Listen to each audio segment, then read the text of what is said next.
After an attack, it may be necessary for you, your family, and any others who have taken refuge with you to live in your fallout room for at least a week. It may not be safe for you to go outside to obtain any more food and water. So you will have to be prepared to live on the supplies you collected before the attack. You will now be shown what general provisions you should make. First of all, your furniture. Your shelter is going to be your living room, your bedroom, your washroom, your kitchen, and your storeroom. It must have the basic furniture to fulfill all these requirements, but at the same time, floor space should be saved wherever possible. Use shelf space to its best advantage. Your room will need seating, bedding,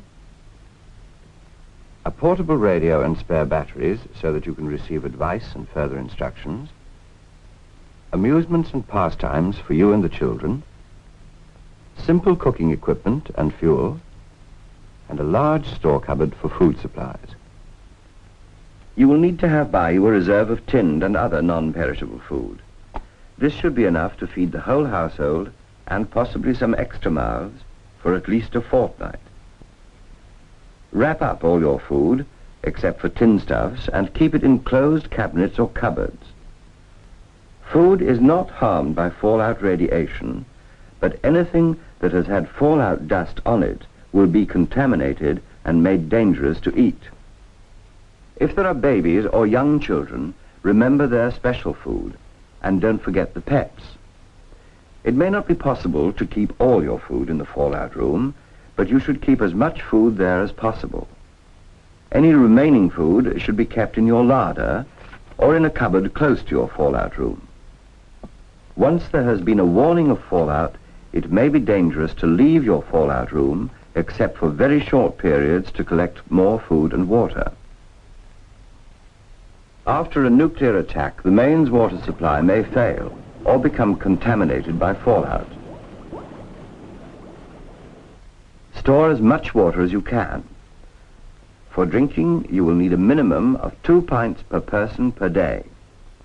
3 days' ration of drinking water should be kept in sealed flasks, bottles, or jars inside the fallout room itself. Do not waste the water. It may have to last you a fortnight. Fill the bath, the hot and the cold tanks, and every available container. Keep reserves away from the light and covered. Water stays fresher in the dark, and if fallout dust gets into the water, it will be contaminated. Find the whereabouts of your main stopcock, and be ready, if there is a warning of attack, to turn off the supply. After an attack, you may not be able to use your lavatory because of insufficient water for flushing. Therefore, you must make alternative arrangements for sanitation, either in your fallout room or just outside the door. You will also need to provide a dustbin, as there will be no way of disposing of your refuse. Finally, first aid. A simple but well-stocked first aid box. You must be able to help people who are injured or taken ill. It is essential that your fallout room is properly equipped for sleeping, eating, drinking, storage, cooking, refuse, sanitation, and emergency first aid. Remember, you may have to live in the room for at least a week. Your survival may well depend on the care and foresight with which you have supplied your room.